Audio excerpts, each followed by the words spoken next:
కానీ కోమటిరెడ్డి వెంకటరెడ్డి కంటే రాజగోపాల్ రెడ్డి మాట్లాడిందంటే చాలా సీరియస్ ఉంటేనే మాట్లాడతాడు.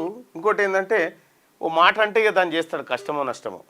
వాస్తవానికి ఎందుకు ఈ బాధ అంటే కోమటిరెడ్డి రాజగోపాల్ రెడ్డి గారు బీజేపీలో ఉంటే కాంగ్రెస్లోకి తీసుకొచ్చే సమయంలో ఆయనకు నీకు మంత్రి పదవి కూడా ఇస్తామనేటువంటి హామీ ఇవ్వడం జరిగినట్టుగా తెలుస్తూ ఉంది. అది ఇవ్వకుండా రేవంత్ రెడ్డి అడ్డం పడతా ఉన్నాడు. మునుగోడుకు మళ్ళీ ఉప ఎన్నిక వచ్చే అవకాశం నిజంగా చేసినా చేస్తాడు. ఎవరు రాజగోపాల్ రెడ్డి రాజీనామా చేసినా చేస్తాడు. ఆ టైపే అంటే బీజేపీలో ఉన్నోడిని తీసుకొచ్చి మోసం చేసి కాంగ్రెస్ పార్టీలో చేర్పించుకొని ఆయనకు భువనగిరి ఎంపీ ఇన్ఛార్జ్ ఇచ్చి ఆ భువనగిరి ఎంపీని గెలిపిస్తామని చెప్పి అన్నీ చేసిండు పాపం. అట్లా మోసం చేసిరు. మునుగోడు ప్రజల కోసం ఏ త్యాగమైనా చేస్తా.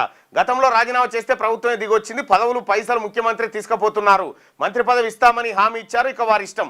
ఎమ్మెల్యే కోమటిరెడ్డి రాజగోపాల్ రెడ్డి వ్యాఖ్యలు మా తమ్ముడికి మంత్రి పదవి హామీ నాకు తెలియదు. మంత్రి పదవి ఇచ్చే స్థాయిలో నేను లేనని మంత్రి వెంకటరెడ్డి. ఈయననేమో గణపతి హోమం చేస్తా ఉండు వెంకటరెడ్డి గారు. ఇంకా 10 ఏళ్ళు రేవంత్ రెడ్డి గారు ముఖ్యమంత్రిగా ఉండాలని ఈయన గణపతి హోమం చేస్తూ ఉండు. ఈయన నేను పోతా అంటుండు. యాదాద్రి జిల్లా రచ్చమ్మగూడెంలో మాట్లాడుతున్న రాజగోపాల్ రెడ్డి ఇక మరి కోమటిరెడ్డి రాజగోపాల్ రెడ్డి రాజీనామా తప్పదా? గతంలో ఓసారి బీజేపీలో చేరే ముందు రాజీనామా చేసిండు. అరే నేను చేస్తున్నాను రాజగోపాల్ అన్నకి. Rajanna good morning. ఏందన్నా ప్రధాన వార్త? అవసరమైతే మళ్ళీ రాజీనామా.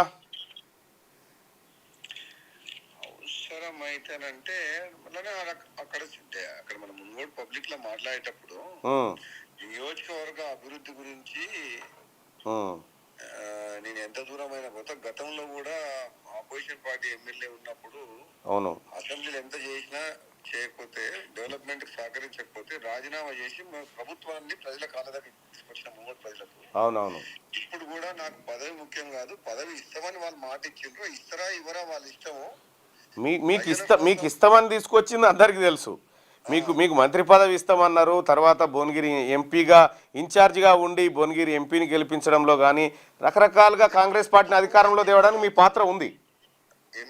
ఎంపీలను ఇన్ఛార్జ్ పెట్టినప్పుడు కూడా చెప్పారు నాకు, ఈ భువనగిరి పార్లమెంట్ మీ ఫ్యామిలీ సీటే, అక్కడ పబ్లిక్ కూడా కోరుకుంటున్నారు కానీ మేము ఫలానా మనిషికి ఇస్తున్నాం, నువ్వే ఇన్ఛార్జ్ గా ఉండి నన్ను అడగకుండా వేసి నువ్వు గెలిపించుకుంటా మన మంత్రి పదవి ఇచ్చిన హామీ నెరవేరుస్తామని కూడా చెప్పిండ్రు రెండోసారి.